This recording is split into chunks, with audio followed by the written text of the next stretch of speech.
Episode की शुरुआत में हम देखते हैं कि शूली जू को मैडम कोकोन के बारे में बता रही होती है। तभी शांगू से एक इनवॉइस साइन करवाने के लिए लेकर आती है।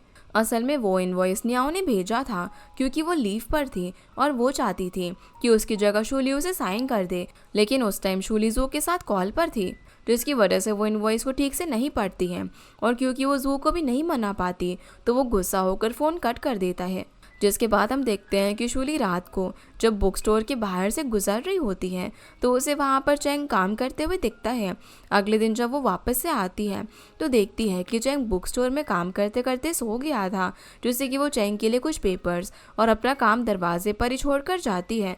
और चैंग की नींद भी तभी खुल जाती है, जहाँ वो शूली को उसकी बुक के लिए इतनी मेहनत करता हुआ देखकर काफ़ी खुश था और उसे देखकर स्माइल करने लग जाता है। दूसरी तरफ शूली जब ऑफिस पहुँचती है तो एडिटर यू गुस्से में वहाँ पर आ जाती है, क्योंकि कल शूली ने जिस इनवॉइस पर साइन किया था उसके अंदर कुछ गलतियाँ थी। इस इनवॉइस में मिस्टेक्स भी पूरे डिपार्टमेंट की वजह से हुई थी, क्योंकि वो लोग एक दूसरे पर ब्लेम डाल रहे थे। इसलिए एडिटर यू उन सब की सैलरी में से एक पनिशमेंट फीस काट लेती है। और शूली की सैलरी तो 3800 युआन थी, जिसमें से उसके 1000 युआन काटने वाले थे। ये सोचकर वो अपने घर पर कैलकुलेशन कर रही होती है कि अब वो रेंट कैसे पे कर पाएगी और कैसे सेव करेगी। तभी उसके लैंडलॉर्ड भी वहाँ पर आ जाती है, जो उसे बताते हैं कि कुछ ही टाइम में उसके बेटे की शादी होने वाली है, तो शूली को रूम खाली करना होगा, क्योंकि अब से वहाँ पर उस लेडी का बेटा रहेगा। और अगर शूली अब भी रुकना चाहती है तो उसे 500 युआन एक्स्ट्रा रेंट देना होगा। ये सुनकर शूली थोड़ा सा शॉक हो जाती है, क्योंकि इतने छोटे रूम के उसे इतने पैसे देने पड़ेंगे, इसीलिए वो एक्स्ट्रा रेंट देने से मना कर देती है। इसकी वजह से लैंडलॉर्ड भी उसी रूम जल्दी खाली करने के लिए बोल देती है। अब शूली के पास अपने डैड के पास से कुछ पैसे बोरो करने के अलावा और कोई ऑप्शन नहीं बचा था, लेकिन जब वो डैड को कॉल करती है तो उसे पता चलता है कि उसके डैड के सारे पैसे उसकी मॉम ने ले लिए हैं। ये सुनकर शूली उनसे हेल्प नहीं मांगती और ना ही उन्हें सब कुछ बताकर परेशान करती है। इसकी वजह से वो अपने लिए नया घर ढूंढने लग जाती है। अगले दिन हम देखते हैं कि वो जू को कॉल करके उसे अब भी नॉवल की कवर पेज के लिए थीम डिसाइड करने के लिए बोलती है। वो काफ़ी ज़्यादा परेशान भी थी, इसकी वजह से वो जू से भी ठीक से बात नहीं करती और जू भी ये चीज़ समझ जाता है, जहाँ वो उसे बताता है कि वो हॉस्पिटल में है तो शूली से बाद में बात करेगा। पर शूली तो हॉस्पिटल का नाम सुनते ही थोड़ी सी टेंशन में आ जाती है और अर्जेंटली एक महंगी टैक्सी करके जू से मिलने के लिए निकल जाती है, जबकि हॉस्पिटल में जू नहीं बल्कि उसके डॉग का चेकअप चल रहा था।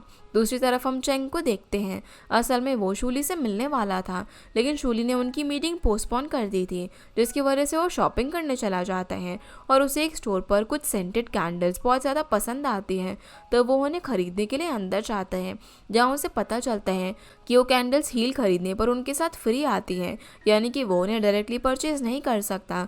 लेकिन तभी ये सब बायजी सुन लेती है, जो कि वहीं पर शॉपिंग करने के लिए आई हुई थी। वो चैंग के लिए वो हील्स परचेज करने की बात करती हैं, पर चैंग उसे मना करके वहाँ से जाने लग जाता है। तभी उसके दिमाग में कुछ आता है, जिससे कि वो बाईजी से बात करने के लिए रुक जाता है।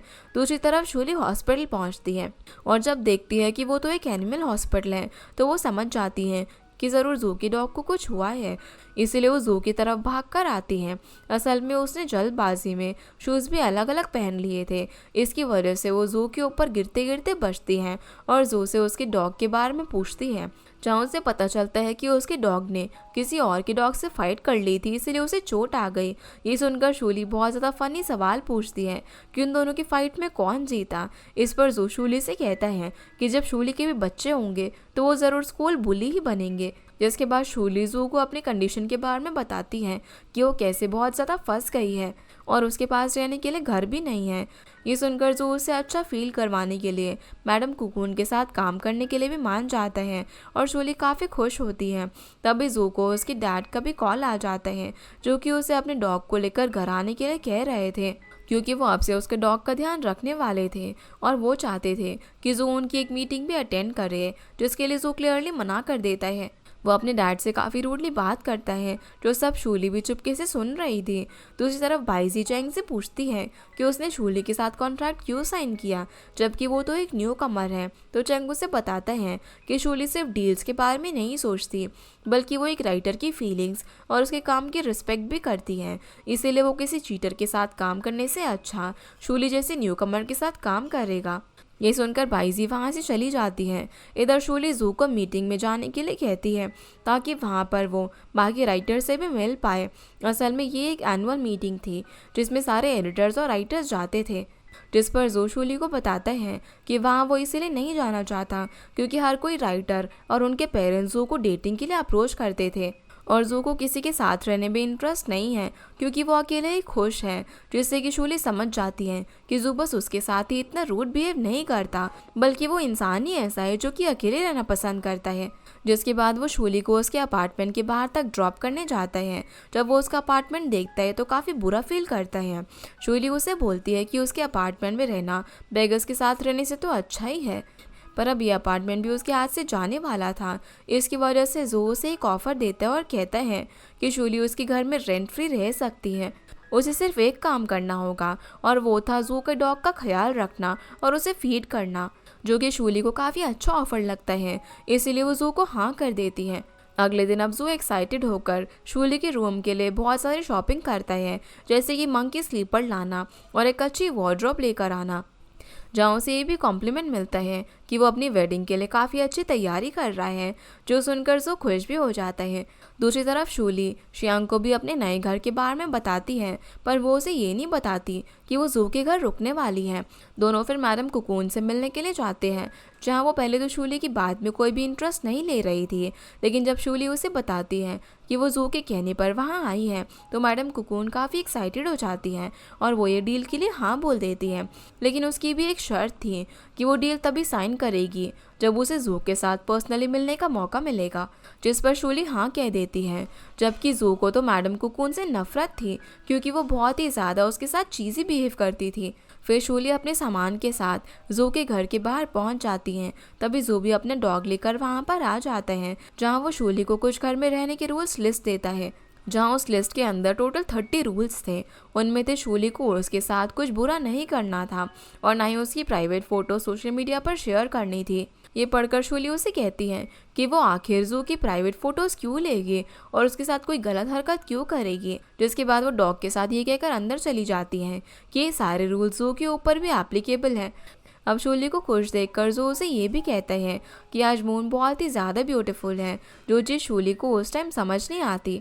इसीलिए वो अपने कमरे में आने के बाद इस बारे में स्टिंकी फॉक्स को मैसेज पर पूछती है। तब वो उसे बताता है कि कोई लड़का ये लाइन किसी लड़की को तभी बोलता है जब वो उसे पसंद करता है या फिर बस उस रात वेदर अच्छा होगा, इसीलिए उसने ऐसा बोला होगा। जो देखकर शूली और भी ज़्यादा कंफ्यूज हो जाती है और यही सोचने लग जाती हैं कि जू ने उसे ऐसे वेदर को देखते हुए ही कहा होगा।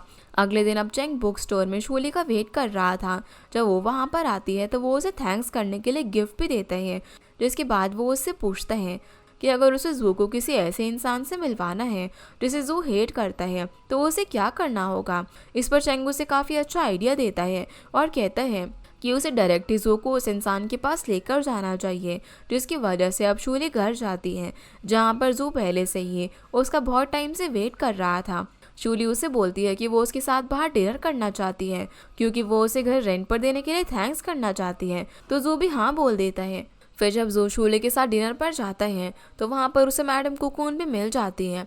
असल में शूली ने ही उन्हें बुलाया था, जहाँ वो जू से बोलती है कि उसे बिलीव ही नहीं हो रहा कि वो जू के साथ काम करने वाली है, क्योंकि पहले भी वो उसके साथ काम कर चुकी थी, पर उस टाइम जू इतना ज़्यादा फेमस नहीं था और ना ही उसका काम इतना अच्छा था। इसकी वजह से सब उसे उसके डैड के नाम से ही जानते थे, जो सुनकर जू को काफ़ी बुरा लगता है क्योंकि मैडम कुकून बस उसे ह्यूमिलेट कर रही थी।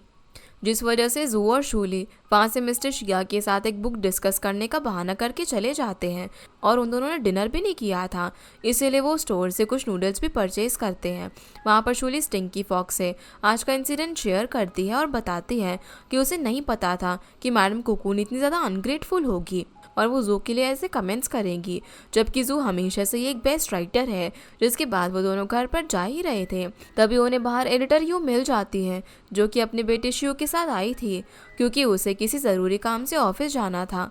तो वो शूली से हेल्प मांगती है और शिव का कुछ देर के लिए ध्यान रखने के लिए उसे बोलती है क्योंकि शिव को उसकी ग्रैंडमा पिक करने आने वाली थी।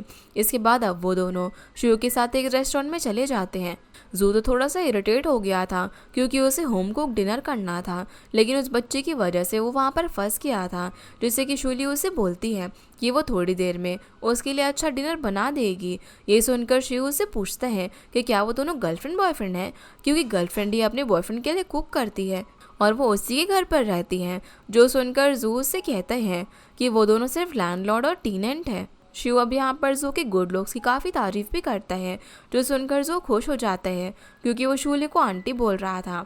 इसके बाद शिव की ग्रैंड माँ उसे लेने के लिए आ जाती है और उनसे शूली को ये भी पता चलता है कि एडिटर यू शिव के साथ अकेले ही रहती थी, क्योंकि शिव के डैड 1 साल से घर नहीं आए थे, जिसके बारे में शूली घर आकर भी जू से डिस्कस करती है कि हमेशा हस्बैंड ही जॉब के लिए बाहर चले जाते हैं और उनकी वाइफ को अकेले सब कुछ हैंडल करना पड़ता है।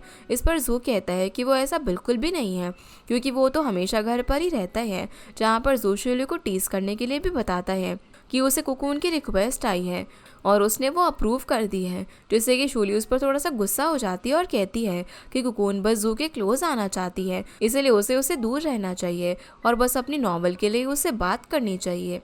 जहाँ जो उसके चेहरे पर जेलेसी साफ साफ देख पा रहा था।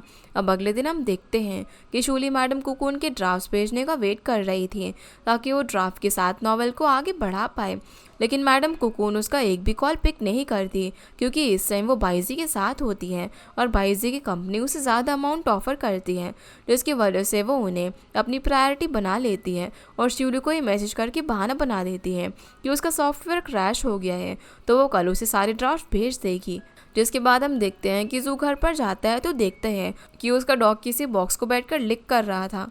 जब जू उस बॉक्स को ओपन करता है तो उसमें सेंटेड कैंडल्स होती हैं और चेन का एक नोट भी होता है जो कि उसने शूली के लिए लिखा था, जिसकी वजह से जू चेंग से मिलता है और उससे पूछता है कि वो जू की एडिटर को गिफ्ट क्यों भेज रहा है, जबकि उसने जू को कभी भी गिफ्ट नहीं दिया। और यही आर्ग्यूमेंट करते करते वो दोनों एक स्टॉल पर चले जाते हैं जहाँ पर बाइजी अपने एक और राइटर युनफे के साथ बैठी हुई थी। असल में युनफे भी चेंग को अपना आइडल मानता था और अब वो चारों एक साथ बैठ जाते हैं। जब चेंग को पता चलता है कि युनफे भी अपनी बुक चेंग की बुक के साथ ही लॉन्च करने वाला है, तो बाइजी के मना करने पर भी वो लोग साथ में ड्रिंक करते हैं। चेंग यहाँ पर थोड़ा परेशान भी होता है क्योंकि पास में जब वो बाइजी के साथ काम करता था और उसके साथ रिलेशनशिप में था, तब वो अपनी सबसे स्पेशल बुक लॉन्च करने वाला था जिसमें उसका 2 सालों का हार्डवर्क था, लेकिन उससे पहले युनफे ने भी अपनी बुक लॉन्च कर दी।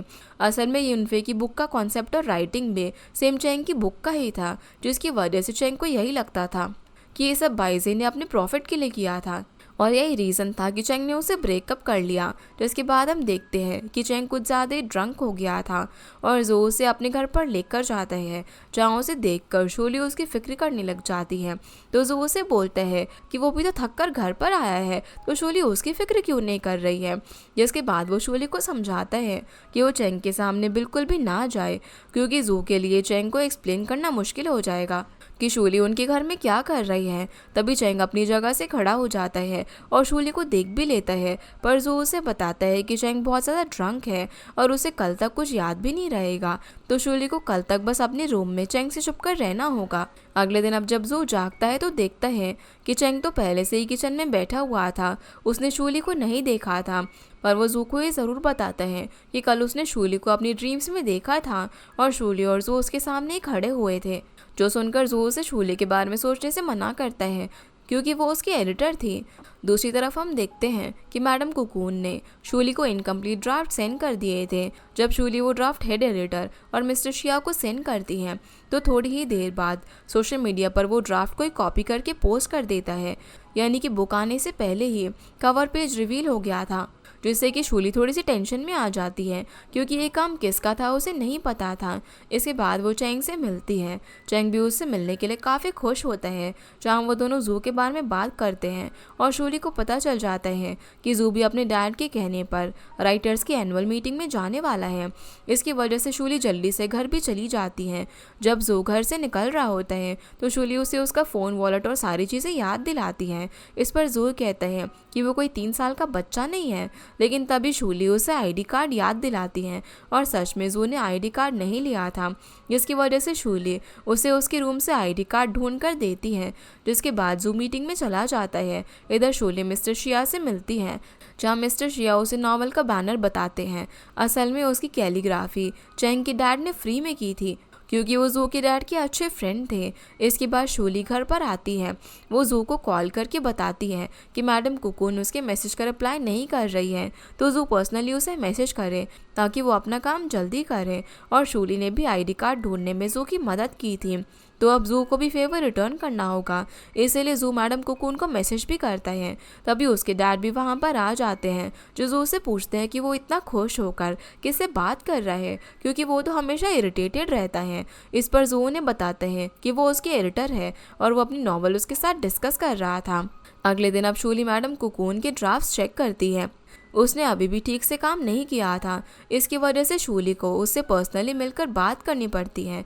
वो मैडम कोकून को समझाती है कि वो बस अपने फ़ायदे के लिए शूली के पूरे डिपार्टमेंट को परेशान कर रही है, और ऐसा ही चलता रहा तो वो कोकून को रिजेक्ट कर देगी और उसे कंपनसेशन भी देना पड़ेगा, जिसकी वजह से कोकून में गुस्सा हो जाती है। दूसरी तरफ जू के डैड जू को उनके फ्रेंड्स के साथ डिनर करने के लिए कहते हैं और ये भी बताते हैं कि उनकी वजह से ही जू एक फेमस राइटर बन पाया है, जबकि उनके अंदर इतना टैलेंट भी नहीं है। ये सुनकर जू गुस्सा हो जाता है। वो अपने घर जाने के लिए उसी वक्त वहाँ से निकलता है। इसके बाद शूली को देखते हैं। वो जब नहाने के लिए जाती है तो अचानक उसके शावर का पाइप टूट जाता है, जिससे कि वो प्लम्बर को कॉल करती है और काफ़ी पैनिक करने लग जाती है, क्योंकि पूरे घर में पानी होने वाला था। लेकिन तभी जू भी वहाँ पर उसकी आवाज़ सुनकर बाथरूम में आ जाता है, लेकिन वो उसे बाथरूम में देखकर बाहर चला जाता है। थोड़ी देर बाद अब शूली कपड़े बदल कर उसे बात करने के लिए आती है। जू उसे कहता है कि अगर वो टाइम पर नहीं आता तो शूली उसके घर में ज़रूर एक वाटरफॉल बना देती है। शूली उससे पूछती है कि वो तो कुछ दिन बाद आने वाला था ना, तो वो इतनी जल्दी कैसे आ गया, जिस पर जू उसे कहता है कि शूली को उसकी जल्दी आने से प्रॉब्लम है क्या, और वो पूरे घर में बाथरोब पहनकर क्यों घूम रही थी। ये सुनते ही शूली काफ़ी ज़्यादा शाई फील करने लग जाती है, क्योंकि जू ने उसे ऐसे देख लिया था। इसीलिए अब जू भी वहाँ से उसे बिना कुछ कहे चला जाता है, जिसकी वजह से शूली चेंग को कॉल करके पूछती है, तो चेंग उसे बता देता है कि जू की उसके डैड से आर्ग्यूमेंट हो गई थी। लेकिन वो शूली से ये भी पूछता है कि उसे कैसे पता कि जू घर पर वापस आ गया है, तो शूली बहाना बना देती है कि वो जू की लोकेशन ट्रैक कर सकती है।